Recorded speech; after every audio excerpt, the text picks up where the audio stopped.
사사기 8장. 에브라임 사람들이 기드온에게 물었습니다. 당신이 미디안과 싸우러 갈 때 우리를 부르지 않다니 이 일이 어떻게 된 것입니까? 그들은 그에게 격렬하게 항의했습니다. 기드온이 그들에게 말했습니다. 저와 지금 당신들을 비교할 수 있습니까? 에브라임의 끝물 포도가 아비에셀의 만물 포도보다 낫지 않습니까? 하나님께서 미디안 지휘관들인 오렉과 스앱을 당신들이 잡게 해주셨는데 당신들과 비교해서 제가 무엇을 했단 말입니까? 그가 이 말을 하자 그들의 화가 누그러졌습니다. 기드온과 함께 있던 300명의 용사는 지쳤지만 적을 추격하며 요단강에 이르러 강을 건넜습니다. 기드온이 숫곳 사람들에게 말했습니다. 부탁입니다. 제 용사들에게 빵 덩어리를 좀 주십시오. 그들이 지쳐있고 제가 미디안의 왕인 세바와 살문나를 추격하고 있는 중입니다. 그러나 숫곳의 지도자들이 말했습니다. 지금 세바와 살문나의 손이 지금 당신 손안에 있기라도 합니까? 왜 우리가 당신의 군대에게 빵을 줘야 합니까? 그러자 기드온이 대답했습니다. 그러면 여호와께서 세바와 살문나를 내 손에 주실 때 내가 들가시와 찔레로 당신들의 몸을 찢어버리겠소.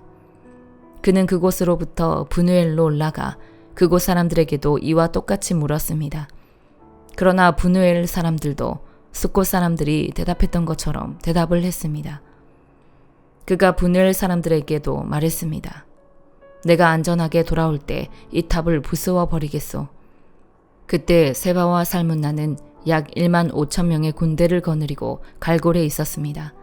그들은 모든 동쪽 지방 사람들의 군대 가운데 12만 명의 군사들이 쓰러진 뒤 살아남은 사람들 전부였습니다. 기드온은 노바와 욕부화 동쪽 천막에 사는 사람들의 길을 따라 올라가서 그 군대가 방심한 사이에 공격했습니다. 세바와 살문나는 도망쳤지만 기드온은 그들을 추격했습니다. 그는 미디안의 두 왕인 세바와 살문나를 사로잡고 모든 군대를 무찔렀습니다. 그리하여 요아스의 아들 기드온은 헤레스 고갯길의 전쟁터에서 돌아왔습니다. 그가 숫곳 사람 가운데 한 청년을 붙잡아다가 물었습니다. 그 청년은 그에게 숫곳의 지도자들과 장로들 77명의 이름을 써 주었습니다. 그리고 기드온은 숫곳 사람들에게 가서 말했습니다. 세바와 살문나를 보라. 너희가 그들에 관해 세바와 살문나의 손이 지금 당신 손안에 있기라도 합니까? 왜 우리가 지친 당신의 부하들에게 빵을 줘야 합니까? 라고 말하며 나를 조롱했었다. 그는 그 성읍의 장로들을 붙잡아서 들가시와 찔레를 갖고 숫곳 사람들에게 본때를 보여주었습니다. 그는 또 브누엘 탑을 허물고 그 성읍 사람들을 죽였습니다. 그러고 나서 그가 세바와 살문나에게 물었습니다. 너희가 다볼에서 어떤 사람들을 죽였느냐? 그들이 대답했습니다. 그들은 당신과 같은 사람들이었소. 모두가 다 왕자의 모습 같았소. 그가 말했습니다. 그들은 바로 내 형제들이요 내 어머니의 아들들이다. 여호와께서 살아계심으로 맹세하는데 너희가 만약 그들을 살려주었더라면 내가 너희를 죽이지 않았을 것이다. 그리고 기드온은 자기 맏아들인 여델에게 말했습니다. 일어나 저들을 죽여라. 그러나 여델은 아직 어려서 두려운 나머지 칼을 뽑지 못했습니다. 세바와 살문나가 말했습니다. 남자라면 자신의 용맹을 보이는 법이니 당신이 직접 일어나 우리를 상대해 보시오. 그러자 기드온이 일어나 세바와 살문나를 죽이고 그들의 낙타목에 달려있던 장신구들을 떼어 가져갔습니다. 이스라엘 사람들이 기드온에게 말했습니다. 당신이 우리를 미디안의 손에서 구해주셨으니 당신과 당신의 아들과 당신의 손자가 우리를 다스려 주십시오. 그러나 기드온은 그들에게 말했습니다. 나는 너희를 다스리지 않을 것이고 내 아들도 너희를 다스리지 않을 것이다. 오직 여호와께서 너희를 다스리실 것이다. 기드온이 그들에게 말했습니다. 내가 한 가지 부탁이 있는데 너희 각자가 약탈한 귀고리를 내게 달라. 이는 미디안이 이스마엘 사람들이므로 그들이 금 귀고리를 달고 있었기 때문입니다. 그들이 대답했습니다. 우리가 그것들을 기꺼이 드리겠습니다. 그리하여 그들은 겉옷을 펼쳐놓고 그 위에 각자가 약탈한 귀고리를 던져놓았습니다. 그가 받아낸 금 귀고리의 양은 금 1700세겔이었습니다. 그 밖에도 장신구와 패물과 미디안 왕들이 입었던 자주색 옷이나 그들의 낙타 목에 걸려있던 장식품이 있었습니다. 기드온은 그 금으로 에봇을 만들어 그것을 자기의 성읍인 오브라에 두었습니다. 그곳에서 온 이스라엘이 그것을 우상으로 섬기게 됐습니다. 결국 그것이 오히려 기드온과 그의 집안에 덫이 됐습니다. 이렇게 미디안은 이스라엘 자손에게 복종해 다시는 그들의 머리를 들지 못했습니다. 기드온이 살아있는 동안 그 땅에는 40년 동안 평화가 있었습니다. 요아스의 아들 여룻바알은 자기 집으로 돌아가 살았습니다. 기드온에게는 아내가 많아서 그의 자손으로는 70명의 아들이 있었습니다. 세겜에 살던 첩도 그에게 아들을 하나 낳아주었습니다. 그는 그의 이름을 아비멜렉이라고 지었습니다. 요아스의 아들 기드온은 노년에 죽어 아비에셀 족속의 땅인 오브라에 있는 그의 아버지 요아스의 무덤에 묻혔습니다. 기드온이 죽자마자 이스라엘 자손은 또다시 바알을 우상으로 섬기게 되고 바알 브릿을 자기들의 신으로 삼았습니다. 이스라엘 자손은 사방에 있는 그들의 모든 원수들 손에서 그들을 건져내신 하나님 여호와를 기억하지 않았고 일명 여룻바알이라고 하는 기드온이 이스라엘에게 행한 모든 선한 일들이 있었음에도 불구하고 그들은 그의 집에 호의를 보이지 않았습니다. 사도행전 12장. 그 무렵 헤롯 왕이 교회를 박해하려고 교회에 속한 몇몇 사람들을 체포했습니다. 헤롯은 먼저 요한의 형제 야고보를 칼로 죽였습니다. 이 일을 유대 사람들이 기뻐하는 것을 본 헤롯은 이어 베드로도 잡아들였습니다. 이때는 무교절 기간이었습니다. 그는 베드로를 잡아 감옥에 가두고 군인들을 4명씩 한 조를 지어서 4조가 지키도록 했습니다. 헤롯은 유월절이 지나면 그를 백성들 앞에 끌어내 공개적으로 재판할 생각이었습니다. 이렇게 베드로는 감옥에 갇혔고 교회는 그를 위해 하나님께 간절히 기도했습니다.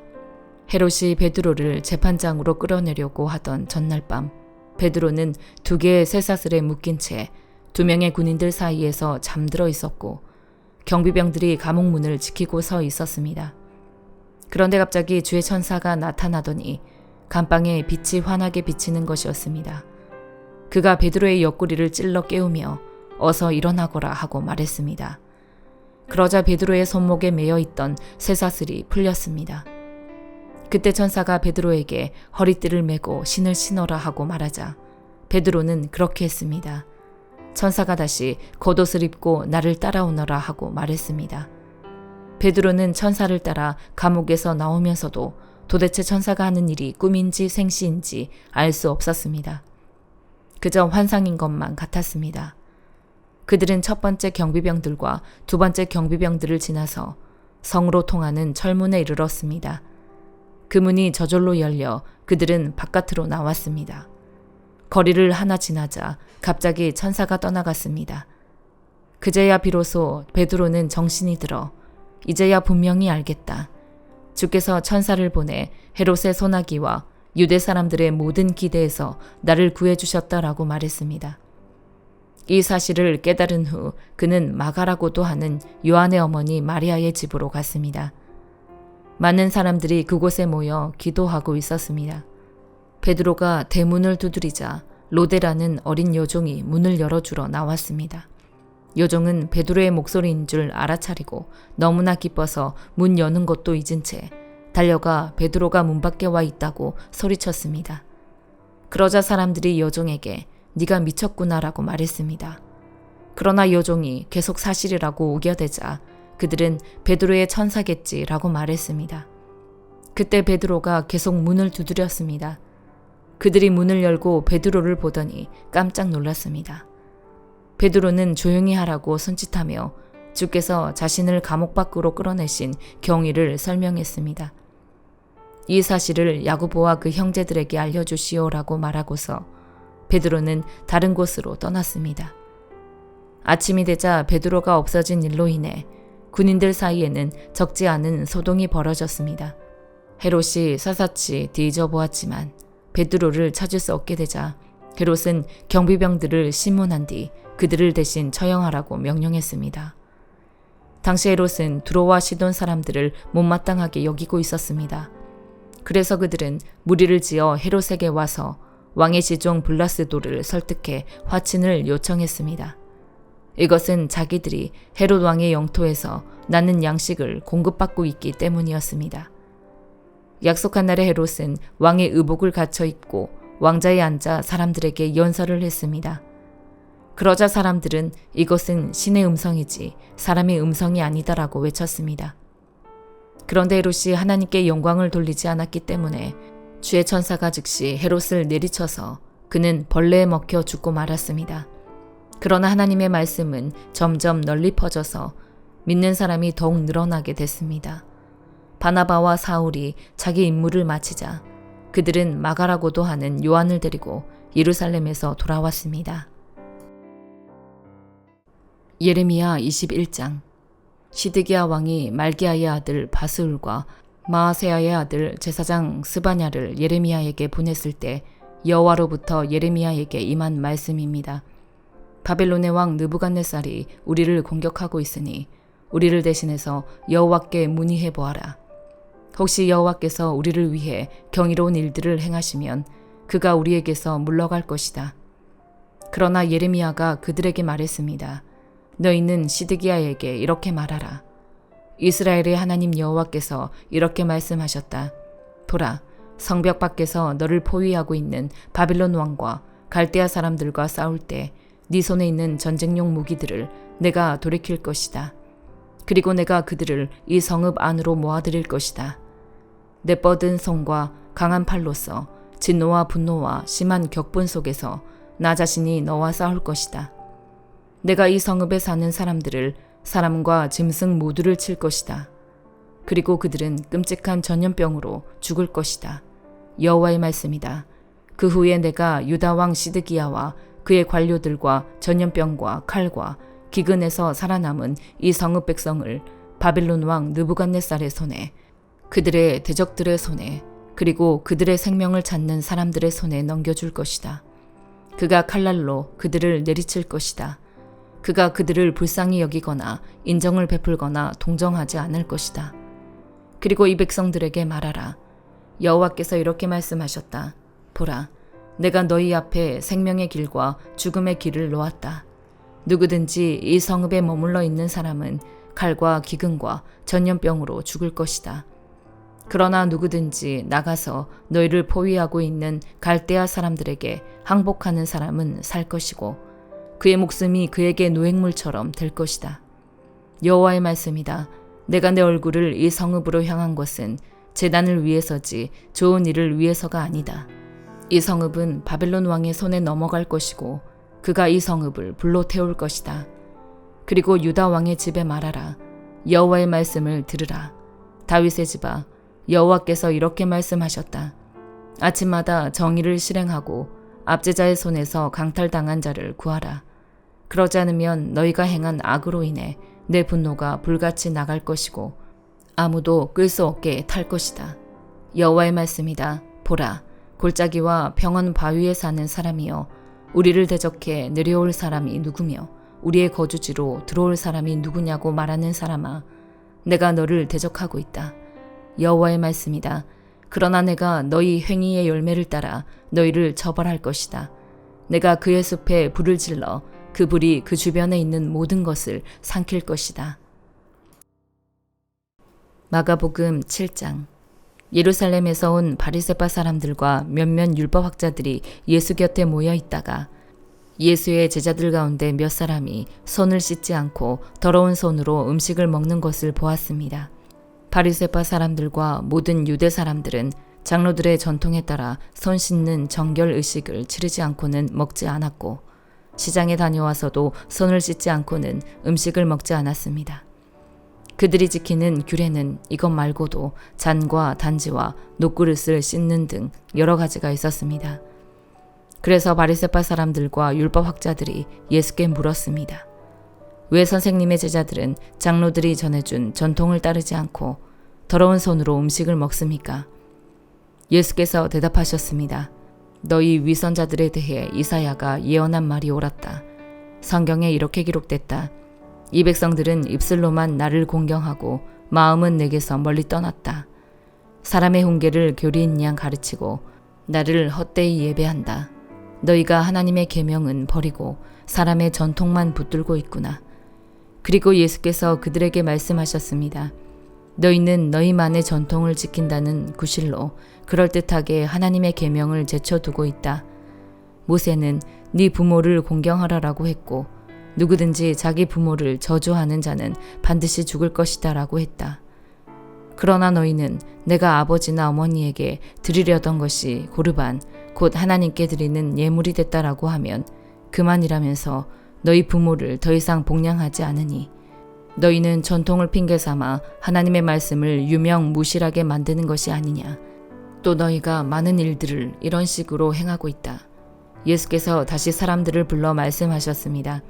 너희는 모두 내 말을 잘 듣고 깨달으라. 문 밖에 있는 것이 사람 속으로 들어가 사람을 더럽게 하지 못한다. 오히려 사람 속에서 나오는 것이 사람을 더럽게 하는 것이다. 예수께서 사람들을 떠나 집 안으로 들어가시자 제자들이 이 비유에 대해 물었습니다. 그러자 예수께서 물으셨습니다. 너희는 아직도 깨닫지 못하느냐? 문 밖에서 사람 속으로 들어가는 것이 사람을 더럽게 하지 못하는 것을 너희가 알지 못하느냐? 그것은 사람의 마음으로 들어가는 것이 아니라 뱃속으로 들어갔다가 결국 몸 밖으로 나오기 때문이다. 그러므로 예수께서는 모든 음식은 깨끗하다라고 선포하신 것입니다. 예수께서 이어 말씀하셨습니다. 사람 안에서 나오는 것이 바로 사람을 더럽게 하는 것이다. 사람 속에서 곧 사람의 마음에서 나오는 것은 악한 생각, 음란, 도둑질, 살인, 간음, 탐욕, 악의, 거짓말, 방탕, 질투, 비방, 교만, 어리석음이다. 이런 악한 것들은 모두 안에서 나오고 사람을 더럽게 한다. 예수께서는 그곳을 떠나 두로와 시돈 지방으로 가셨습니다. 어떤 집에 들어가 아무도 모르게 계시려 했지만 그 사실을 숨길 수가 없었습니다. 더러운 귀신 들린 어린 딸을 둔 여인도 예수의 소식을 듣자마자 와서 그 발 앞에 엎드렸습니다. 그 여인은 수로보니게 출신 그리스 사람이었는데 자기 딸에게서 귀신을 쫓아달라고 예수께 애원했습니다. 예수께서 여인에게 말씀하셨습니다. 자녀들을 먼저 배불리 먹게 해야 한다. 자녀들이 먹을 빵을 가져다가 개에게 던져주는 것은 옳지 않다. 여인이 대답했습니다. 그렇습니다. 주여, 하지만 개들도 식탁 밑에서 자녀들이 떨어뜨린 부스러기를 주워 먹습니다. 그러자 예수께서 말씀하셨습니다. 네가 그렇게 말했으니 어서 가 보아라. 귀신이 네 딸에게서 나갔다. 여인이 집에 돌아가 보니 귀신은 떠나가고 딸아이가 침대에 누워 있었습니다. 그 후 예수께서 다시 두로와 시돈 해안을 떠나 데가볼리 지방을 거쳐 갈릴리 호수로 가셨습니다.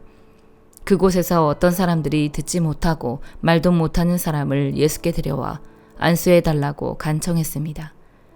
예수께서 그를 멀찌감치 따로 데리고 가셔서 그의 귀 속에 손가락을 넣으시고 손에 침을 뱉어서 그의 혀에 손을 대셨습니다. 그리고 예수께서 하늘을 쳐다보며 깊은 숨을 크게 한 번 쉬고는 그에게 에바다 라고 말씀하셨습니다. 이 말은 열려라 라는 뜻입니다. 그러자마자 그 사람은 귀가 뚫리고 혀가 풀리더니 제대로 말하기 시작했습니다. 예수께서 이 일을 아무에게도 말하지 말라 하고 사람들에게 명령하셨습니다. 그러나 예수께서 하지 말라고 하실수록 그들은 더욱더 말하고 다녔습니다. 그들이 몹시 놀라 이렇게 말했습니다. 예수께서 행하시는 모든 것은 참으로 대단하다. 듣지 못하는 사람도 듣게 하시고 말 못하는 사람도 말하게 하신다. 아멘.